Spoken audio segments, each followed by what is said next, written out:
Bismillahir Rahmanir Rahim. In the name of Allah, most gracious, most merciful. There was a question whether the Holy Prophet of Islam, Prophet Muhammad sallallahu alayhi wa alihi wasallam, did he decide for the issue of succession after himself or not? Did he appoint anybody as his successor, as his caliph or not?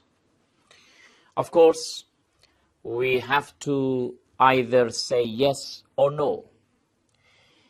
If we say yes, he had done it, then what is the reason for some of the companions of the Holy Prophet who went to a place after the demise of the Holy Prophet to appoint a caliph? Why? If he had done, if Prophet Muhammad had selected his successor, then why did they go to select it again? If we say no, he had not appointed, as many of the brothers of the school of Sunni, they say, then in fact we are saying something that normally and usually a prophet does not do it. How can we accept that other caliphs, for example, the first caliph, according to their belief, appointed the second caliph after himself, but the Holy Prophet of Islam neglected this issue? Is it acceptable? Is it acceptable to say that Prophet Muhammad said everything, all details, but about this very important issue, he was silent? Therefore, to say no, it is not acceptable. We believe, the school of Shiite, the school of Ahlul Bayt believe that Prophet Muhammad sallallahu alaihi wasallam had appointed his successor and his caliph, and he introduced his successor not once, in different occasions, to the people. Today we want just to talk about one of the situations and circumstances that in that situation Prophet Muhammad clearly and very categorically he appointed his successor, and that is the story of Ghadir. On the 10th of Hijrah, after Prophet Muhammad migrated to Medina, after 10 years, the last year of his lifetime, he wanted to perform Hajj.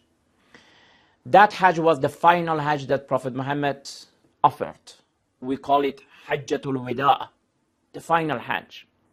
Because it was the final Hajj, then they announced everywhere that this year Prophet Muhammad is going for Hajj. Those Muslims who are interested, they can come and join the Prophet to go with him. According to the historians, thousands of the people, the maximum number which is set is 120,000. And the minimum number is 80,000. At least 80,000 Muslims went to offer this pilgrimage, the ceremony of Hajj. They were with the Holy Prophet of Islam. Prophet Muhammad sallallahu alaihi wasallam accomplished whatever he wanted to do about Hajj. When he finished, then he wanted to return home to Medina. And still all Muslims were with the Holy Prophet when they came out of Mecca towards Medina. But before separation, before they reach to a place from where the way of Damascus and Iraq and Ta'if was being separated from the way of Medina, suddenly the angel of Allah, Jibreel, came to the Holy Prophet of Islam and brought this verse of the Holy Quran. It is in chapter 5, verse 67. يا أيها الرسول بلغ ما أنزل إليك من ربك فإن لم تفعل وإن لم تفعل فما بلغت رسالته والله يعصمك من الناس إن الله لا يهدي القوم الكافرين. Chapter 5, verse 67. The translation of this verse: O Messenger, proclaim the message that has been sent down to you from your Creator. And if you do not do so, then you would not have conveyed your duty as Allah's messenger. The wording of the verse is very warning.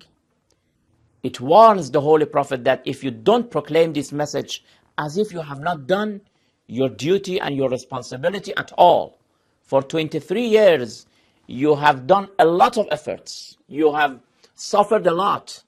But this message is very important. You should proclaim it. If you don't, as if you have not done your responsibility. As soon as the verse revealed, the Holy Prophet of Islam ordered and commanded all people, Muslims, to wait and to stay there. Those who had gone further, they must return back. And they waited for others to reach. When all gathered, then Prophet Muhammad ﷺ offered his Zohr prayer, and then they made a pulpit for the Holy Prophet of Islam, and he went on the pulpit and he gave a very important sermon. We call it Khutbatul Ghadir. In that very sermon, which was the longest sermon of the Holy Prophet of Islam, he said a lot of issues. He talked to the Muslim and said that finally, he asked the people that, did I accomplish my duty or not? They all said yes. Was I a good prophet for you? They said, all said yes. Then he asked them, Alastu awla bikum min anfusikum? Am I not your master? Am I not your guardian? Am I not superior to you than yourself? Everybody, they said yes. Then he took the hand of Ali alayhi salam and lifted, brought it up and said that, whomever I am his master, from now Ali will be his master. O Allah, love those who love Ali. Be hostile to those who are hostile to Ali. Then he clearly said this matter, and then he asked the people and commanded them to come and pay allegiance to Ali alayhi salam. Then all Muslims came, and one after another, they paid allegiance to Ali alayhi salam. They shook his hand, and in fact, they accepted the commandment of the Holy Prophet of Islam and the command of Allah, and they accepted the mastership of Ali alayhi salam.